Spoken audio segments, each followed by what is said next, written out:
Hi, I'm Moshe, and I'm autistic. I'm Leah, and I'm boring. Welcome to the Now You Know One Autistic podcast. The opinions expressed in this podcast reflect one autistic and one Leah, and don't necessarily reflect the entire autistic community. Let's get to it.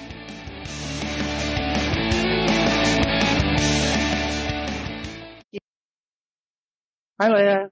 Hi, Moshe. How are you doing today? I'm okay. How are you, sweetie? I'm really well. Switching it up just a little bit, we're going to actually talk about something that was a bit of a project for me, because it's something that I wanted to discuss specifically. So, Leah, what are we going to be talking about today? I'm so excited because today is actually a topic that I didn't research at all, nor did I do the outline. You did that all on your own because it's a topic that you're really passionate about. So I figured that we could actually just reverse the format where I usually, make the outlines and prompt all the conversations and you just talk about them, where you could drive the show. So I'm going to ask you, what are we talking about today, Moshe? So we're going to be discussing the first in a series of topics that are a little bit less lighthearted and a little bit more serious. And to start off with, today's topic is going to be reasonable and unreasonable demands, accommodations, and requirements of neurodivergence. Specifically, because our podcast is about relationships, it's going to be about sort of zeroed in on neurodivergence in relationships with non-neurodivergence and reasonable and unreasonable accommodations that either the neurotypical or the neurodivergent put on each other, and what makes an accommodation or a request or a demand reasonable, and what makes it unreasonable. And we're going to be sharing some personal stories, and we're going to be talking about stories that other people have shared with us, because we did go into the online community and we put it out there that we were going to be doing this episode, and we asked for personal experiences. Right. We kind of thought, so both of us did that for the next few episodes, which are going to be, as Moshe said, a bit heavier topics. And I also expected it, as well as Moshe, that people really wouldn't want to share, but we found the opposite. Exactly. People in this kind of situation are few, far between, and rare, so they just really want to be heard. A lot of these people that we've discussed, because we've been on the forums on Facebook and on Reddit and other social media sites a lot, just to kind of see what people are talking about, and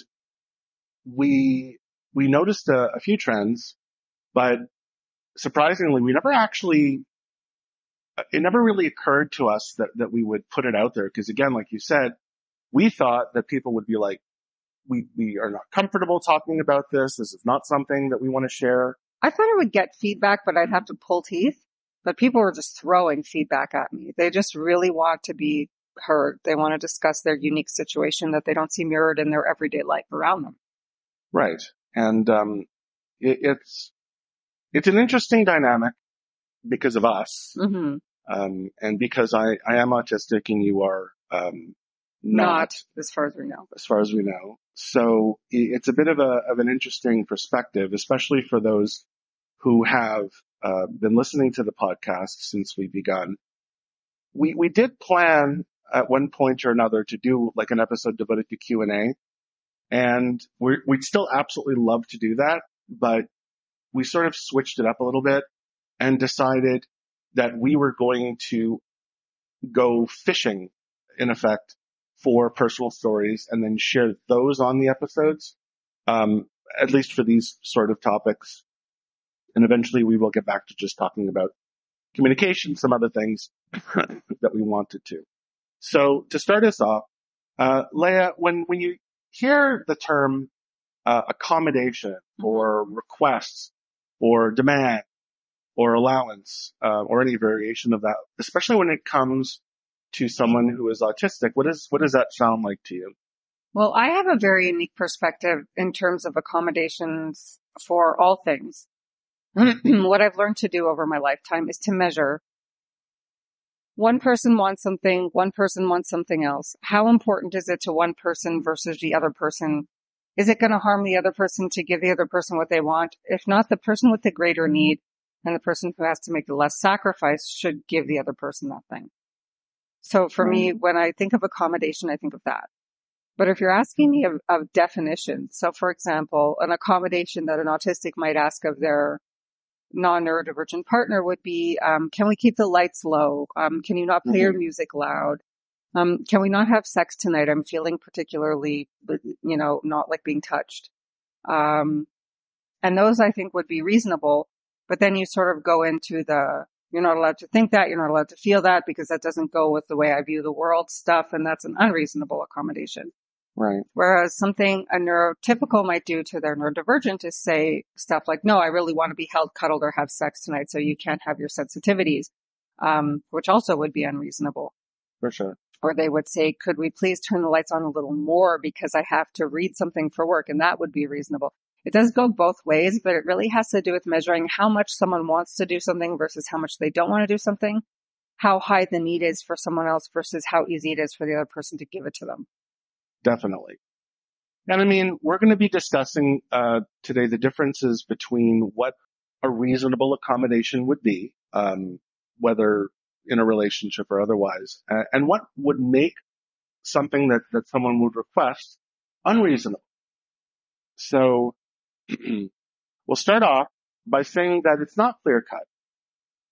And also, as a disclaimer for basically every episode, certain autistics may require certain things and certain autistics may require other things.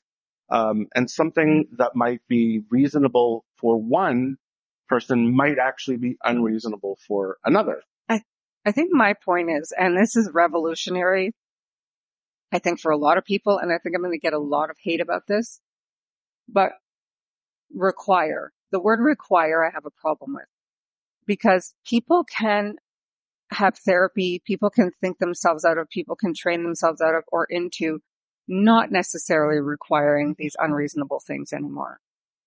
And there are therapies geared towards neurotypical people, which I'd like to talk about my experience a little bit later on, that they wouldn't necessarily even think of giving to a neurodivergent person because the idea is, well, they have a sensitivity, we just have to back off and have to live with it. And the reality is they can also learn to accommodate other people in their life and not necessarily feel as sensitive or as bad or as much of a need for something that's unreasonable, but it takes work. Right. And I think this really lends itself to the fact, as I have said on a number of occasions, that autism is still not as well known or well understood as it could be compared to, for example, something that is slightly more clear cut, like certain mental illnesses like depression or anxiety. Or things I don't like know that we would have ever even had that breakthrough if I didn't know you as a child, though. Right. That was a piece that's missing for a lot of people. Because I was like, I know you can do better than this. And you were like, I can't because I da-da-da. And I was like, no, you're better than this.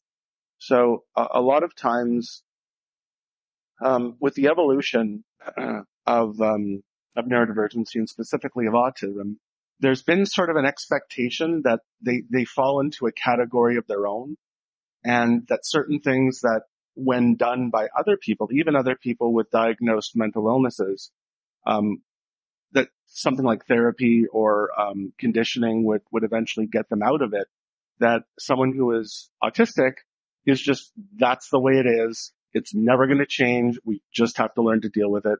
Point. End of sentence. Right. Okay. So we'll talk about it now because it's coming up a lot. Somebody who's autistic says this makes me very anxious. The majority of people will be like, oh, let's remove the stimuli. We don't want them to be anxious. We don't want to give them anxiety. They don't have to do this thing, whatever thing you want to talk about. Right.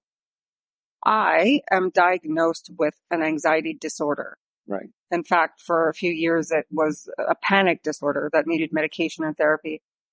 And I, as a neurotypical, the treatment that I got was for them to say, no, you can't function like this.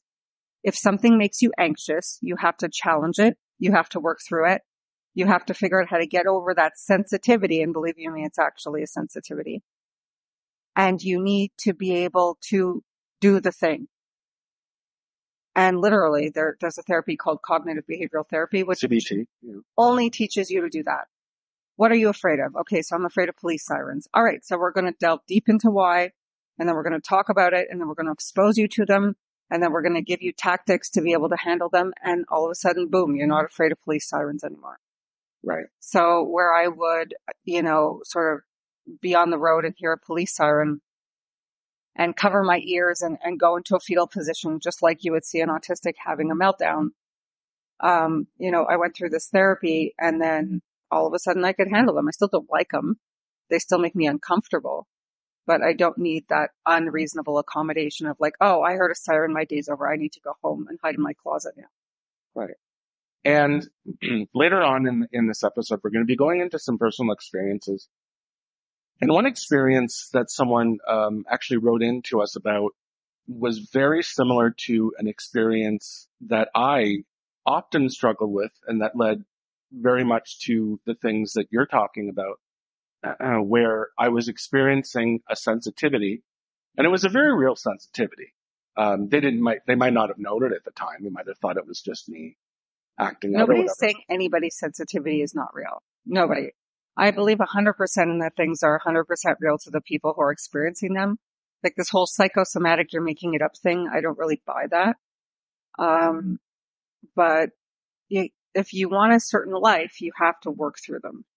That's my ultimate point. So it was sort of a byproduct of the facility that I was a part of for a while, which I'll get into in a bit.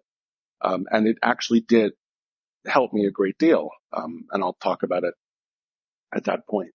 So we're going to define accommodations as reasonable and unreasonable. And there's a bit of gray between them, because something that might seem on the surface to be reasonable can actually end up being unreasonable. And the example that I gave in my notes was a situation, and again, we're going to be telling a lot of personal stories, and for the privacy and respect of the individuals, we've left out all the names or changed them if they were necessary. And in this situation, we're talking about another autistic person that a married autistic person that I know of, and in her relationship, they really struggle with social situations, and her husband is so attuned to her that when they go out into social situations where there's people directly talking to her, or there's people directly talking in general, where there's a lot of noise or a lot of things, and she finds herself in the situation when he identifies that she is experiencing anxiety or overstimulation, he will actually tell the people that they're with, so-and-so is done for the day, we're leaving now, and just kind of escort her out. Right. Like a rock star out the back door, after a concert. And on the surface, possibly to her partner, that may seem perfectly reasonable. I love my wife. I see that she's very anxious. I want to help her. I will be her advocate, and I will get her out of the situation that makes her anxious. Yes, but other perspective. And again, I'm not looking for love in this episode, I think. Because I have some very harsh perspectives. Does that sound to you like a husband, or does that sound to you like a caretaker and handler? It definitely sounds to me like a caretaker and a handler. And the thing that's going to come up again and again as we discuss some of these other examples is, while you are experiencing a situation where this person is experiencing an oversensitivity and they're in distress, and the inclination might be to remove them from the situation, it kind of flips on its head when you consider that this person is in a marriage-like relationship. They have a job. They have presumably a life. They have functionality in and out of the house. But in order for them to be in a social situation, they have to get a force field around them in a sense of having a partner who will allow them out of the situation. And I'll tell you exactly, from my perspective, why that is not necessarily a good thing. Because number one, it's not allowing them to overcome their sensitivity. Number two, It's not allowing them to express their feeling. Right. Because if you do not allow someone who's oversensitized, and I mean, individual rights are important. And whether or not you agree with being able to deal with things like this or not, at the very least, they should be in a position to say, you know what, I'm really sorry. I'm feeling really overwhelmed right now. I'm going to have to leave this situation. Because at least then they're at least expressing their needs. I totally respect you when that happens. For you, it takes a lot for that to happen because you're very stubborn in terms of I am going to function as a normal adult. Now I am, but I wasn't before. But I am very respectful of you when that happens. However, I will never do it for you.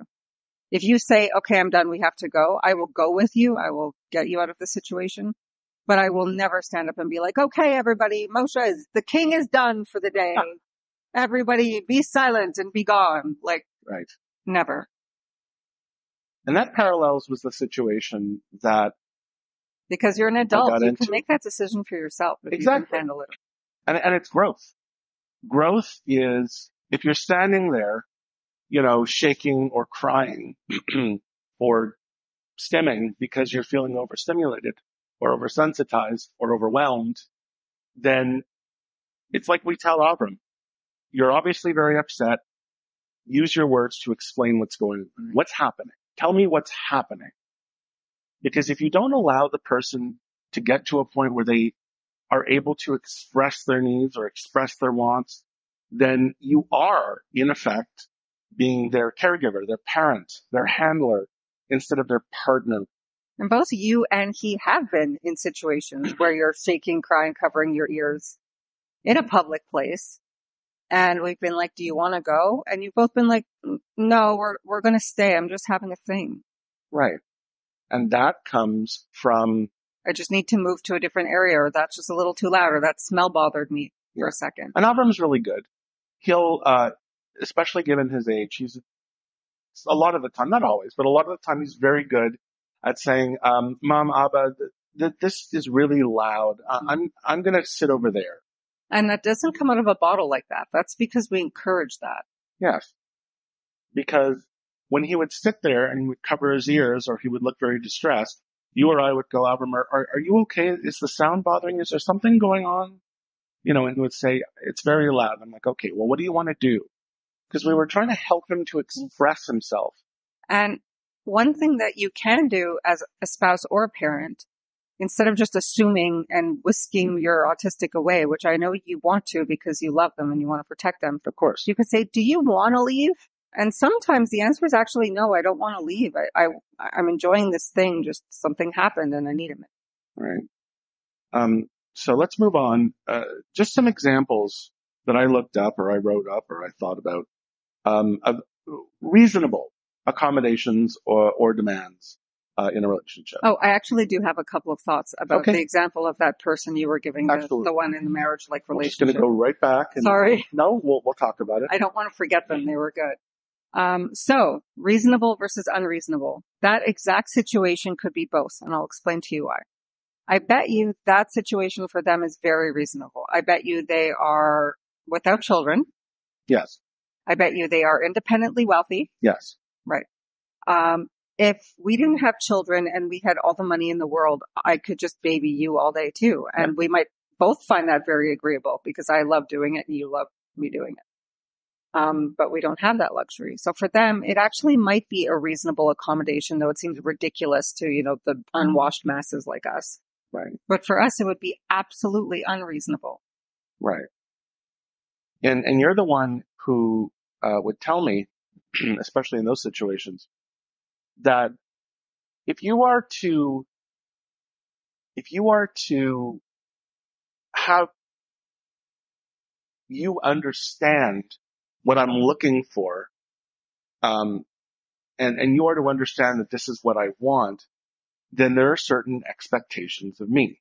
Because if I were to come to you and say, look, I really love you, I really want to be with you, I know you have children, but I really need you to devote most of your time to me if we're going to be together because I have a lot of needs that need to be responded to, and this is something that is required for me to function, you would say, I don't think I can give that to you. That actually sort of happened in our relationship. And that's exactly what I said. I wasn't actually that nice. I said, no, you want to be a dad?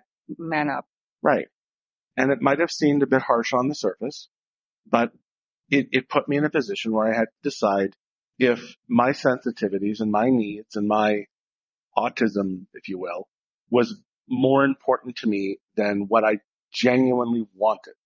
Mm-hmm. And it turned out that I was prepared to struggle and work and suffer in order to get the things that were important to me. Parenting is suffering. Anybody out there who's thinking about it, if you don't absolutely want to have kids, don't do it. Right. It's a job, I'll tell you. So before we get into the list of demands, I'd actually like to discuss what happened at an event that we attended on Friday, because that's a really good example.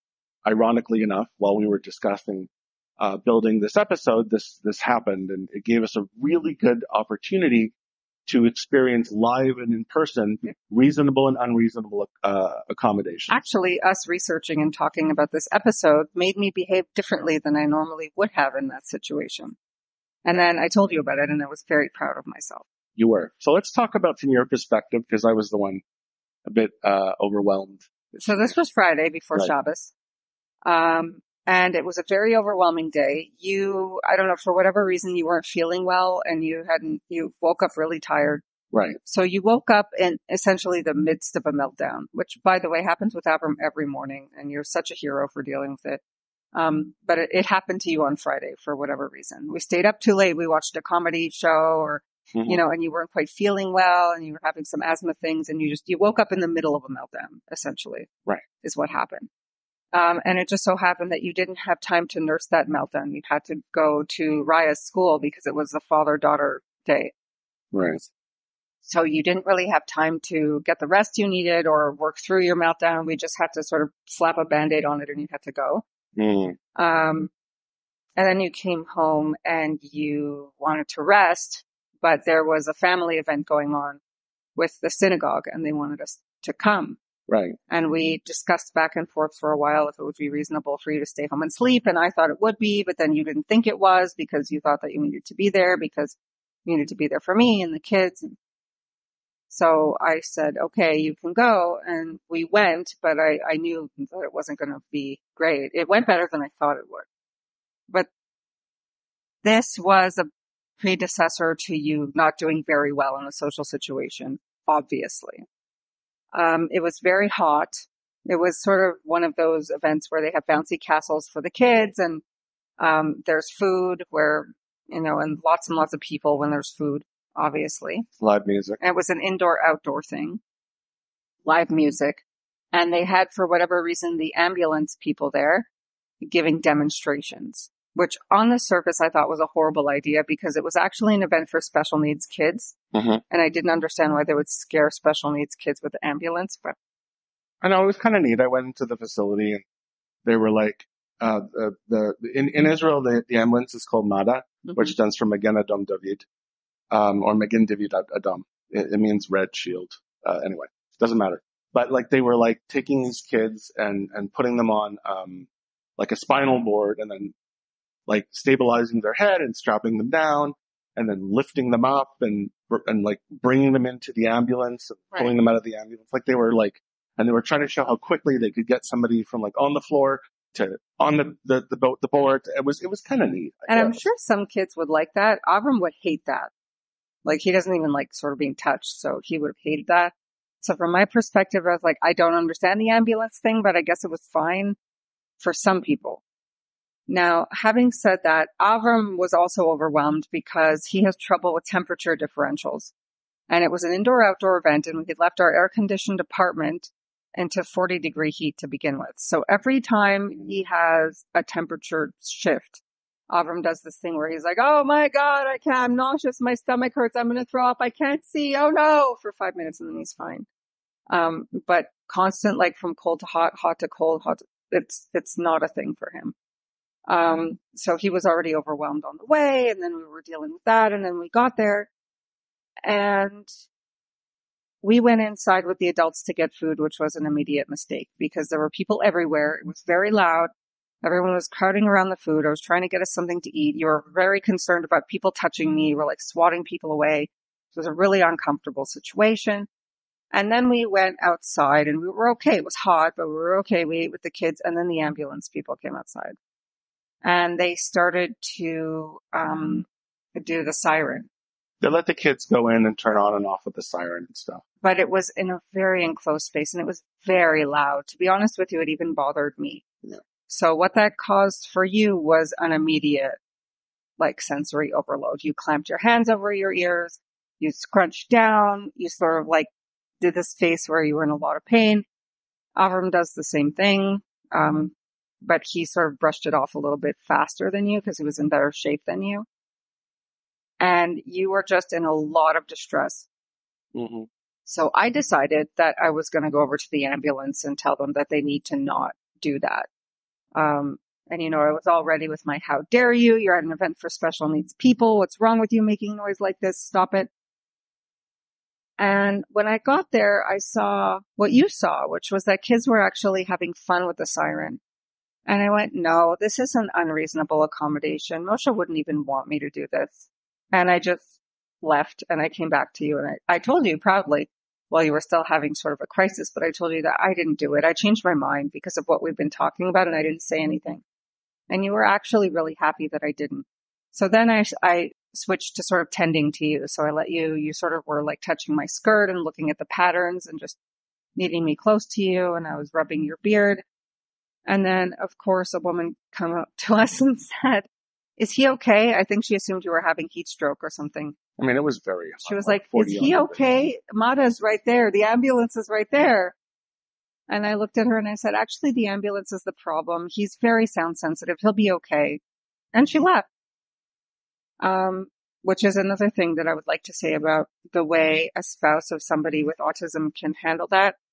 You should never, I mean, it is kind of an odd thing for people to see a 40-year-old man having a meltdown. And they'll always be concerned and they'll always inquire because it's not something that they're used to. But not to behave like, stop that, you're embarrassing me. Don't you know this isn't the way to act? Don't you know this isn't the way to be? Grow up. Stop reacting that way. I didn't. I was very calm and it was very sweet. And I helped you through it. And I also just sort of shooed people away very nicely. And for me, I think, or for us, that's the best way to handle that. Absolutely. And I'm really grateful for it because again, yes, I was absolutely, not having a good day in terms of my autism. And I also was not I was not able to handle the loud, sirens, in that very enclosed space. When normally I would have been like, oh, that's really loud.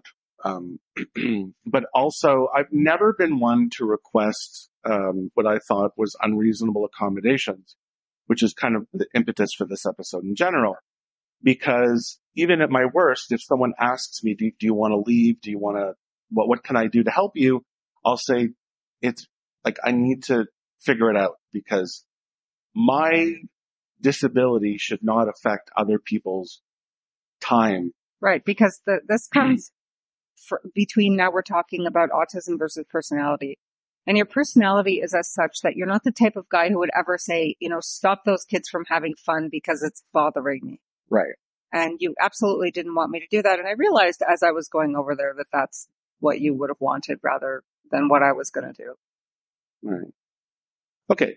So let's go on to some examples of reasonable and unreasonable demands and accommodations. Right. So some reasonable demands or accommodations in a relationship.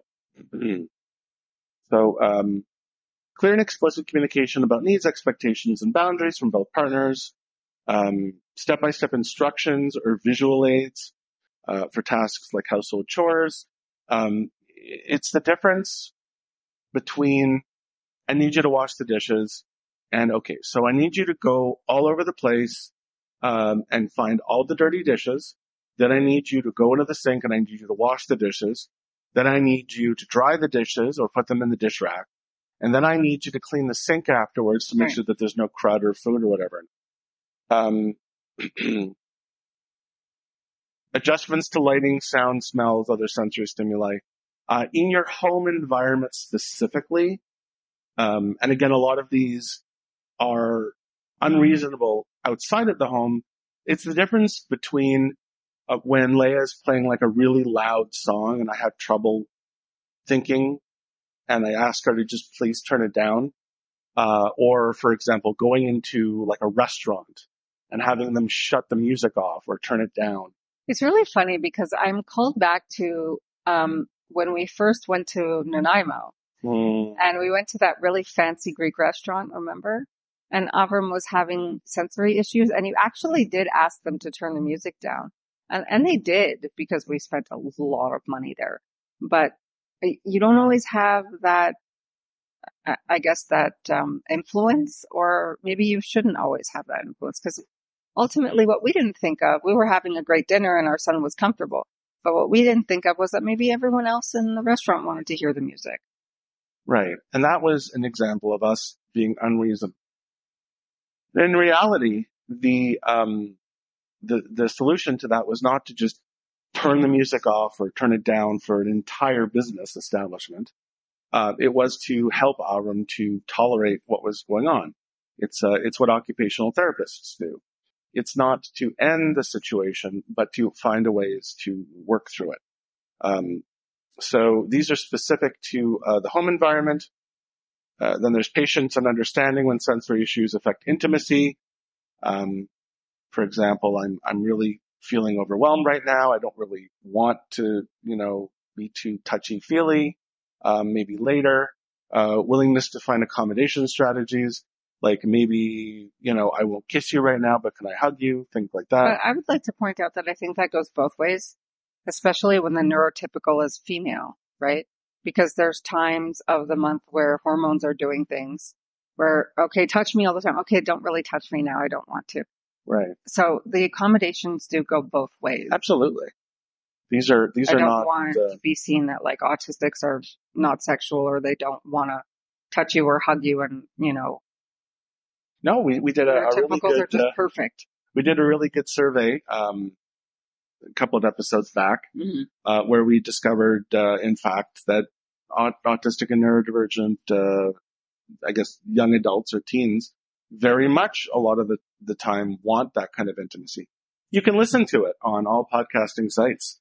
And if you sign in and you mark that you're over 18, due to their standards, you can also listen to it on YouTube. So advance notice or preparation for changes in routine or plans.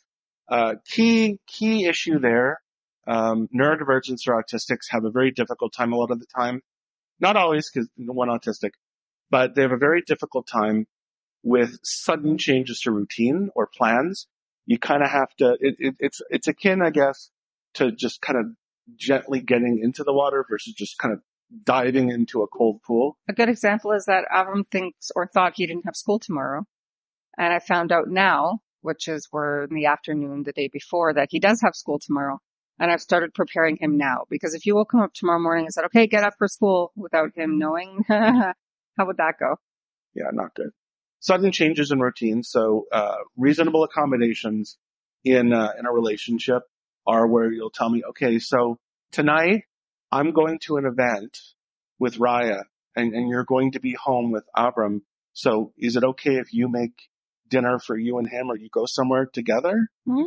Instead of just being like, well, I'm going out, and I'll be like, what's happening? Like, what's going on? Respecting the need for alone time or quiet space when feeling overwhelmed. Again, we discussed that sometimes that's reasonable. Sometimes it's not. Sometimes you take overly advantage of it, or somebody can. So we have also a unique perspective, because it became obvious early on, because Moshe made it obvious, that when he meant he needed alone time, that was never from me.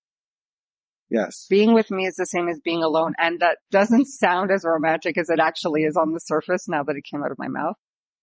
But if you know autistics well, that's a huge thing. It is. What was it you said to me instead of I love you? Your presence is not painful. Yeah. When you're with me, it is basically the same as when I'm by myself in terms of that's huge. My ability to decompress and Yeah. be less overwhelmed. So we have a unique experience insofar as even if he's in a room cloistering himself away from everyone else, I can be in there with him. And usually that's actually helpful. Or sometimes if I'm feeling really overwhelmed, I'll actually say, can we go sit somewhere? Or can we go lie down together for a while?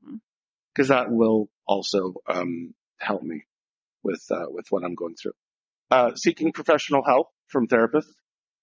In either case, because there are therapists that will help with dealing with autistic behavior, but there's also like family therapists or couple therapists that are skilled at working with couples where one or both of them are neurodivergent and working on strategies to sort of see each other's perspective and work on theory of mind and patience and all that stuff.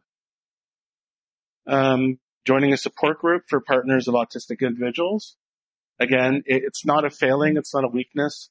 It's not a, you're, driving me away. You're making me, you're a bad person. It's just, a lot of the time, it's as much for the good of the relationship as it is for the non-autistic partner. I'm in one online. I found a really good one. It's called Neurotypical Partners of Neurodivergent People. And it's mostly women for whatever reason. I think women tend to reach out for help more than men do. But there's some men there, and there's straight relationships, there's gay relationships. And you've been very supportive of that. And it's not always glowing in terms of, a lot of it is neurotypical people complaining about their neurodivergent spouse, which isn't necessarily healthy. But sometimes it is too, because they need just to hear, oh yeah, me too, I get it, I understand. You're not crazy. And you could have been like, that's an unhealthy, toxic environment for you to be in. You should leave it. But you understood sort of my need to vent and get support from my unique perspective.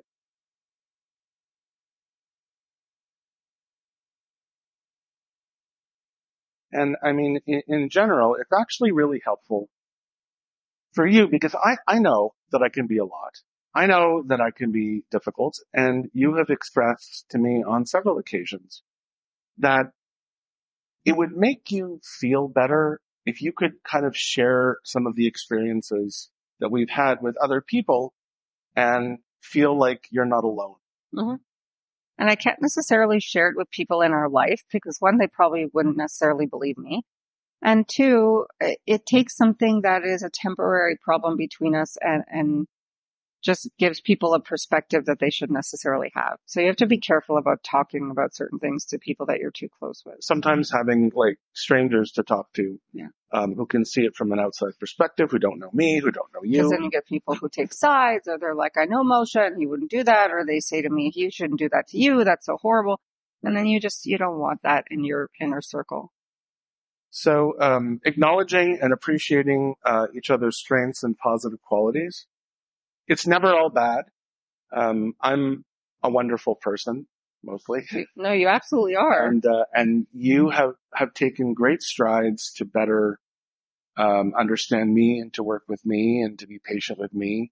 And you're very, very good at like pointing out, like, thank you so much for expressing to me what you were going through, or thank you for putting into words that thing that you were feeling.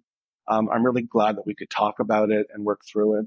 Right. So I'd like to make a point there is that everybody in their romantic relationships does thank, or if they're healthy anyway, and congratulate their partner for growth. The thing is that the things you needed to grow at are not the expected because your development wasn't at the expected level. So I do find it necessary to thank you for just being like, wow, you gave me extra hugs today. Thank you. I love that so much. Or, wow, you expressed your feelings in words so that I didn't, we didn't have a fight. A lot of it now is, wow, this would have caused a fight before and we didn't fight. We're doing so well. And that's a we thing. Again, I want to put myself up there as an example of also not being perfect and also needing to learn to adjust my expectation of what my function would be in the relationship. Right. And I mean, so I'm proud of me too. I'm like, wow, I didn't fight with you over that much. I did so good. We're working through a lot of the issues that we had at the beginning of the relationship, where I didn't understand you and you didn't understand me, and there was a lot of conflict. And we'll get into that probably in another episode or two. So open and non-judgmental communication about autistic traits and their impact on the relationship. Mm-hmm. And this kind of goes hand in hand with appreciating and acknowledging each other's strengths. Mm-hmm. So at the beginning, I was much more open to acknowledge the autistic traits that you had than you were. Right. You didn't want to know about it. You didn't want to talk about it. You didn't want to hear about it. Right. Because autism equaled bad. But we actually only started making progress when you sort of met me halfway there. Right. So that's something that you really need to discuss. And unfortunately, in our experience, a lot of partners of autistics, and unfortunately for us, that this was a source of some of our earlier arguments. Whereas your behavior, while caused by autism, was still not acceptable. Right. And in acknowledging it, it didn't disqualify the feelings that came of it. Yes, I understand that you're feeling very overwhelmed. Yes, I understand that this is due to your autism. But snapping at me like that is not okay. Right. And then I would have to explain to you, because that makes me feel this way. Right. And my brain and emotions doesn't distinguish the two. Right. Logically, I know what it is, but emotionally, you're still harming me and I'm still going to react that way. And then you would ask, why are you acting this way? And it was a whole thing. So it's actually, again, I say this every episode, as most things we discuss, it's much more complex, and you can dig down way underneath it to figure out, like, there's more and more and more layers to it. Right. All the time. So we'll kind of flip it around and talk about some examples of unrealistic expectations or accommodations or demands. And we'll spend a little bit less time discussing them because unfortunately we're running a bit low on time, and I have there's still lots and lots of stuff to get to. So unreasonable demands. Expecting the non-autistic partner to always prioritize the autistic person's needs over their own needs. Demanding that the non-autistic partner never expresses their emotional needs or seeks emotional support because the autistic partner simply doesn't understand or get it, and it's unfair to them. Refusing to acknowledge or work on communication and understanding in the relationship. You should just understand me. You should get what's going on. We don't need to work on it. It's your problem. That can actually go both ways too, though. I can see a neurotypical saying that as well. Right. Insisting that the non-autistic partner should just accept the harmful behavior because I'm autistic. I can't help it. Expecting the non-autistic partner to constantly have to walk on eggshells or avoid any perceived criticism of the autistic partner. Demanding that the non-autistic partner should never question or clarify the autistic's perspective. We discussed a few episodes about the autistic need to be right. Mm-hmm. I don't want to start anything. I know he's wrong, but I don't want to fight. So I'm just going to go, yes, of course, that's exactly how it happened. Right. And I mean, some people I think are fine with that. For me, I can only do that for so long before I explode, as we discovered. Right. Refusing to get help or support for managing autistic traits and how they're impacting the relationship. Expecting the non-autistic partner to completely sacrifice their own needs and their own well-being in order to, in effect, be a caregiver to the autistic partner. Blaming the non-autistic partner for all relationship problems or difficulties. Yes. I'm autistic. This is your fault because you need to, That happened a lot at the beginning, where you would say stuff like, I was fine until you did the blah, blah, blah. And I was like, no, you were not. Right. And unfortunately we did work through it again through the reasonable demands, communication, working through things. It's all relatively, old at this point, but it was a problem at first for sure. Demanding that the non-autistic partner should never, seek advice from others. That's really important. Next episode, we are going to get into a really serious topic, when it comes to abuse in autistic relationships. And unfortunately, there's a lot of reasons for why it is, unfortunately, somewhat common for an autistic, partner who is abusive, which again, not always the case.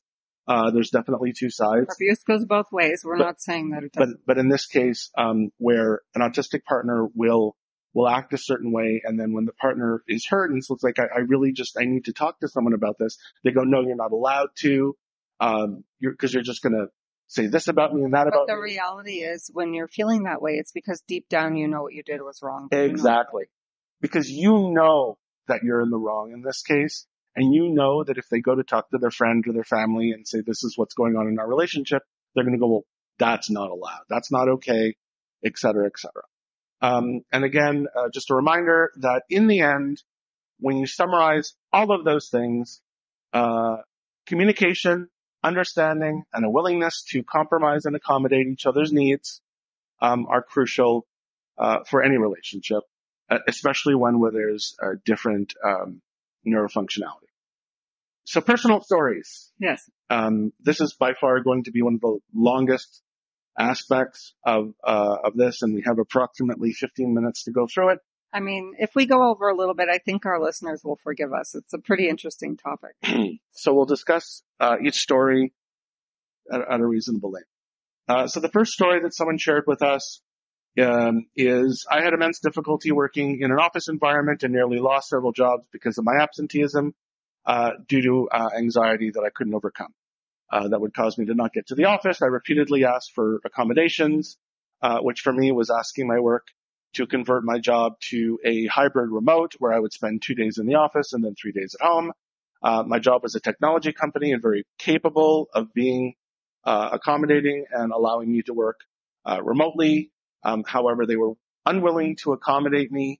And in the end, I had to leave the job. After nearly a decade, I did find an employer that was able to accommodate this, and I've since thrived in my career. I experienced this myself in a past job where I am autistic, and if I have to talk for 8 hours a day to people and deal with a lot of complex issues as I have in past jobs, I get overwhelmed and I need a break or a breather between them, and my workplace tried to accommodate me a little bit. Not enough. They could have done absolutely more. But in the end, I was like, you know what?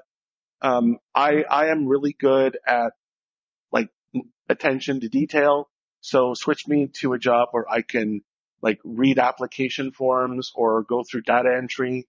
I'm really good at picking out little errors. So that would be something that I'm really good at. And they said, no, that's not going to work for us. That's not what we hired you for. So I ended up having to leave the job and subsequently. It essentially went like this, and it's very disappointing because they're a company that's supposed to be well known for being politically correct and all this stuff. Right.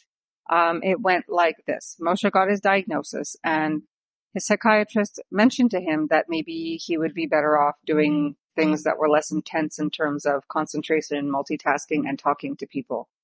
And he even wrote it up, and we sent it in, or Moshe sent it in. And his work essentially said, well, you weren't autistic before. You were able to do this before. So why can't you do it now? And that was essentially their response. Right. So it didn't end very well. Yeah. So it wasn't, a great ending to that, but in the end, it's all sort of gravy now. The next, issue is one that I referred to earlier in regards to another experience that I shared. At school, I had a very hard time. I had accommodations. However, they were only ever seen or meant to be temporary, as it was believed that I would simply get over my autism if I was exposed to a situation enough. For example, for a while, I was allowed to go to the student services office when I was feeling overwhelmed or I had a meltdown in class, and they were accommodating to me at first. And I would contact my teachers and let them know that what was happening. And then I would take the work and I would do the work and all the assigned homework so I could stay caught up with the classroom. But as time went on, the people in the student support services office were sick of me. One day when I walked in, I heard two of them say, "This is BS." And then one of them proceeded to march me down to the classroom and yelled at me in front of my peers to get in the classroom. I had a complete shutdown, as personally I felt that this was a reasonable accommodation as I was just trying to get through a mandatory part of my life as an autistic person. occupying a space that wasn't made for me. Mhm. And our opinion of that was it was extremely reasonable. It was. And I also experienced the same thing, where when I started a new high school, it was very packed. There was about 2,500 people there, and I was feeling overwhelmed by the crowds and the noise. And I would have meltdowns or shutdowns regularly. And eventually I would go to the student counseling office and just sit there until I could acclimatize, which of course never happened because autism was never going to go away on its own. Mm-hmm. So in the end, they actually ended up calling my family and saying, I don't think that this is for him.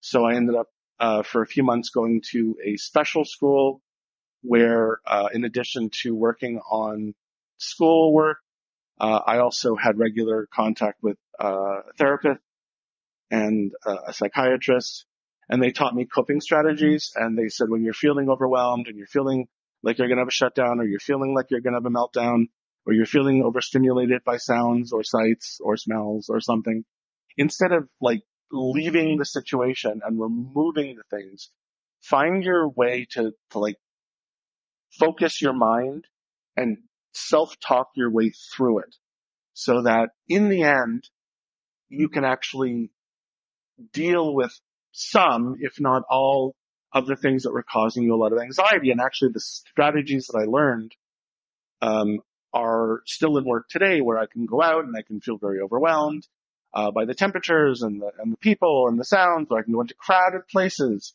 and I'm feeling very anxious and but I can go, okay, you know what? This is fine. There's no one who's going to hurt me. It's very loud, but I can tune some of it out. I can be all right. This food is very hot. I don't have to react I can just accept, okay, Mm-hmm. you know, this temperature is very hard for me. This actually brings up an accommodation that's very interesting because it's very intrinsic to us. We're modern Orthodox Jews. I think we've mentioned that a few times. Yes. Okay. So there's this Jewish law that you're meant to keep even between yourself and your spouse. When you're outside, you're not supposed to touch each other horribly, a lot. Yeah. Or at all, really. And kissing and hugging is sort of out of the question. And we had to come to a point where we discussed it with each other. And I mean, we could have checked with a rabbi, but I don't think that we really felt the need to at that point. Where we decided that we weren't going to 100% keep that as much as we could, because there's another concept in Judaism where health and well-being comes before everything. Mm-hmm. And your health and well-being will dictate that, because I was just picturing, you know, what you were saying. And I was thinking, what would I do in that situation? And what you absolutely need in that situation is physical contact. You need for me to hold your hand. You need for me to put my arms around you. You sometimes will even need a kiss in public, heaven forbid. And we decided that for our relationship, that is the way that has to work, because it's a health need for you. So that's another accommodation that some people would find unreasonable, but we've sort of set up for ourselves. And I mean, we try to limit it as much as possible, or we'll like look around to see if there's like anybody necessarily looking at us. But at the same time, health and well-being, if I'm feeling very overwhelmed, it's more important to me that I ground myself and feel better than to respect the need to not necessarily be too intimate in public. So I saved the best for last. And this is by far the longest story, that someone sent in to us. And it's very interesting and it's very long and we're again running, out the clock a little bit. So I'm going to kind of go through it pretty quickly. And then we can kind of discuss it a little bit before we get to final thoughts. So it starts thusly. My partner has 2 children from her previous marriage. We had significant challenges when trying to live in the house with everyone. I needed daily separation from the constant noise, emotions, etc. of everyone else. This usually meant I would quote unquote take a nap, but often I would just lay in a dark room focusing on one of my hyper focuses. I was seen as not being engaged with the household, and we all failed to find the comfort. I moved out 9 months ago, and we maintain our relationship long distance with my partner now, where we'll occasionally get together And then at the end, we'll return to our separate dwellings. It's difficult, but my partner helps me when I have my own separate space and time, and I can focus on my interests when I'm not able to focus on hers. My partner is not a planner. We have struggled to manage her needs for spontaneity with my need for structure. Sometimes we do this well, and other times we just get upset and retreat into our own private spaces. Overwhelmingly, she lets me plan our events and travel and create an itinerary. I assume she's not going to stick to it, but it will at least be a guide for our time that helps me feel better as there's a little bit of predictability. Another thing is my father lives out of state, but regularly he visits my state. He is notorious for surprising me by calling me on his way down to get together with me. No matter how many times I've told him that I need more than a couple of hours notice, he doesn't get it. I can't tell you how many times I've had to lie to him and make up excuses for why I can't see him, only because not having advance notice causes me so much anxiety. One of my biggest struggles with my partner that we've had in our relationship is that she feels immense pressure to be my be-all and end-all person because I don't have any other close relationships. But for me, all I need is my partner, some internet friends, and a few friends that I connect with once in a very long while. She has at times pulled away and felt like I need to go create my own life without her because it's felt like too much pressure for her. I've tried to explain that her idea of having my own life isn't the same as mine and that I'm just wired this way. We haven't found a way through this. Looking back on most of my relationships, the primary accommodation theme has been about time and space. Some girlfriends experience it as me being avoidant with them. And in some ways, I believe that this is the fairest.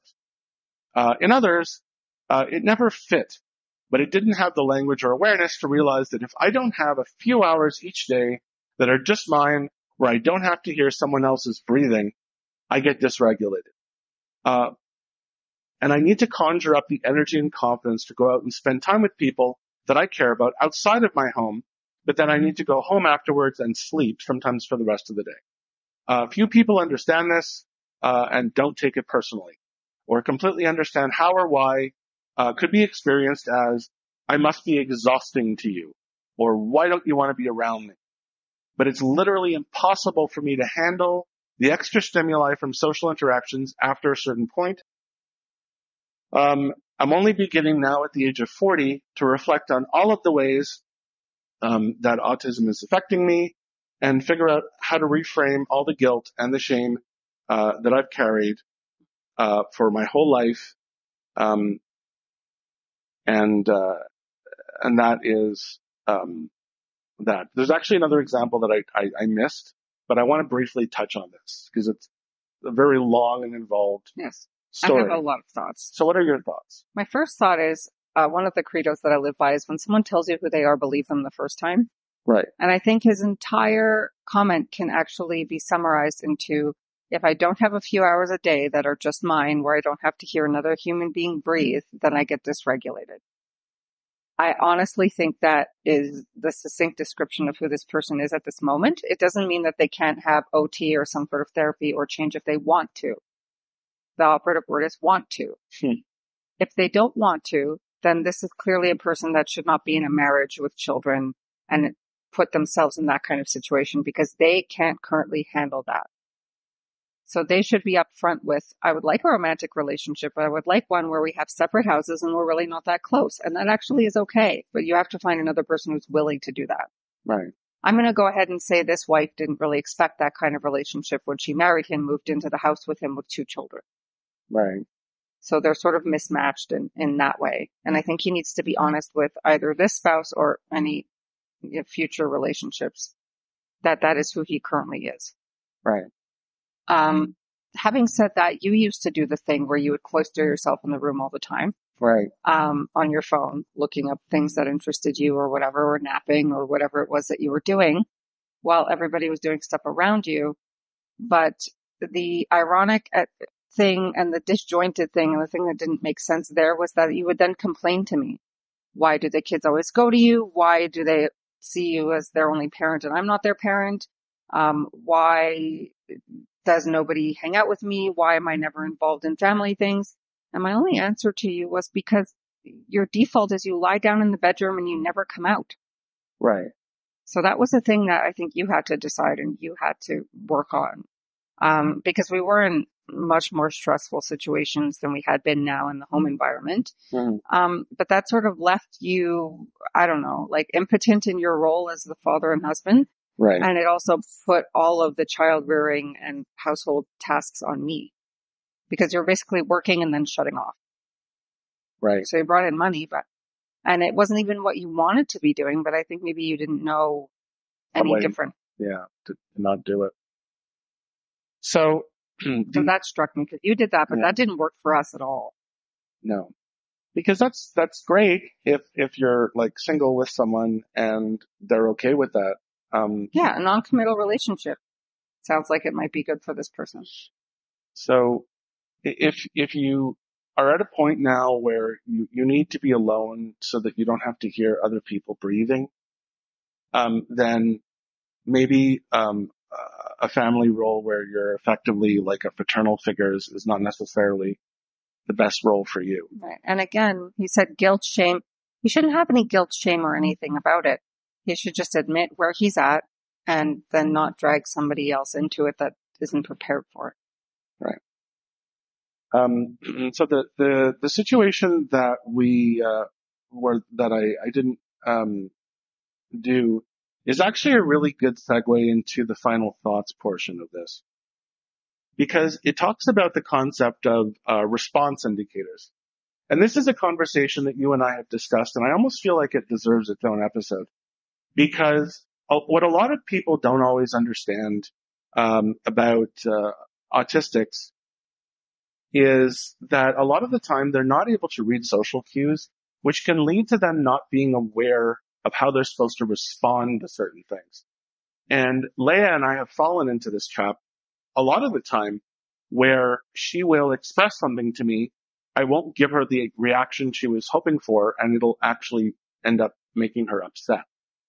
And it seems to me like this is something that can be easily rectified by providing what's called in this story that they shared with me is a response indicator. And it can have to do with, number one, the time and the place to have this discussion. Like, I'm really in the need to vent right now. Are we at a place right now where I can have the time to do that? Yes or no? Or if we're not, I need to vent to you right now, but you don't have to respond until later. Or I want to put aside some time later to vent if you don't have time right now. And it can lead to the appropriate reaction, because it sounds kind of silly to think about, but I've told Leah a lot of my issues are I don't actually know what I'm expected to do in the situation. Mm-hmm. And it can be, I need to talk to you about something that really bothered me today. I don't need you to do anything about it. I just want to talk to you about it. Or the emotion involved. This thing that happened today really upset me. And I want to talk to you about it, and I want to hear your reaction to it. Mm-hmm. Because if I know how something affected you, then it will help me to understand how it should affect me. Now, that's not to say that I need to mirror your emotion, but knowing your emotion helps me to understand where I should go with this. For example, this is really upsetting to you. I don't understand why this is upsetting to you. When you told me about it, it didn't make me feel upset.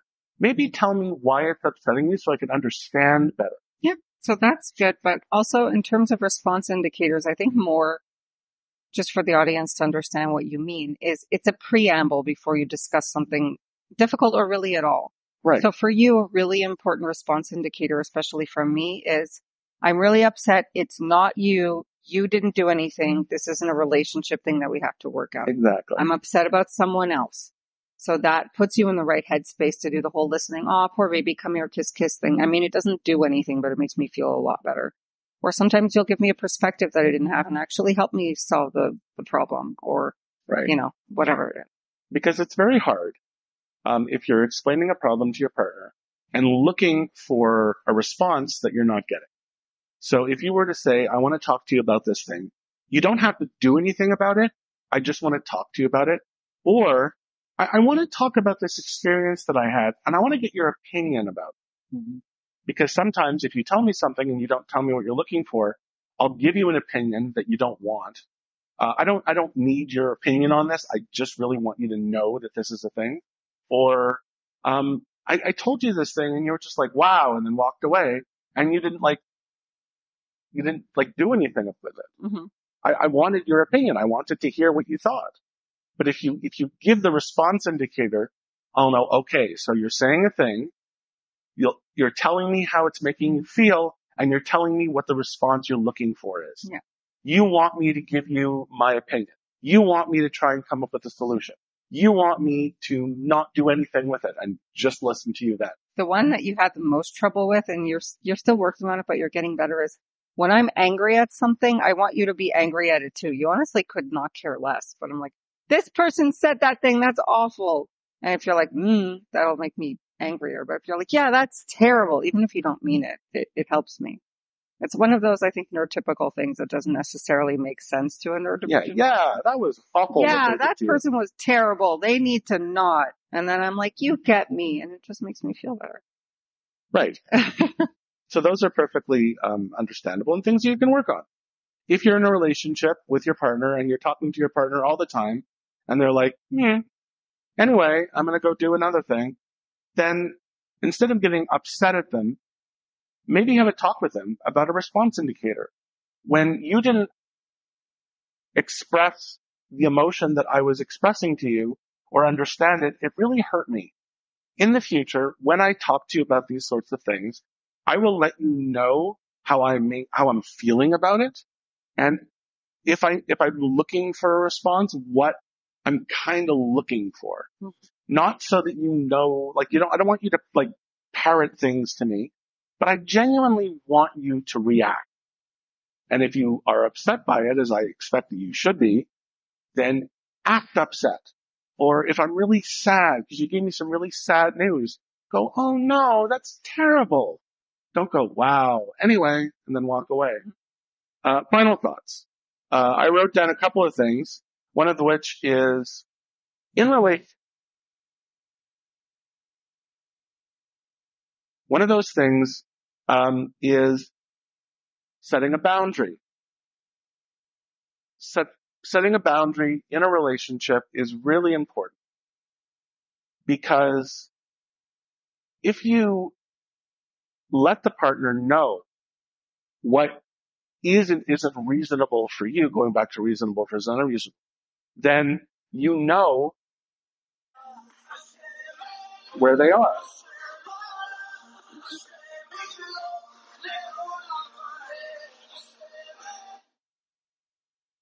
You know where they are, and it's very, it sets the standards. So in those instances, it is key to the health of the relationship. I really need a partner who's going to escort me out of social situations whenever I feel overwhelmed is a discussion. I really need a partner who is going to help me get dressed every morning because I struggle with buttons. Mm-hmm. Is an expectation. Or I'm very, very oversensitized to sounds.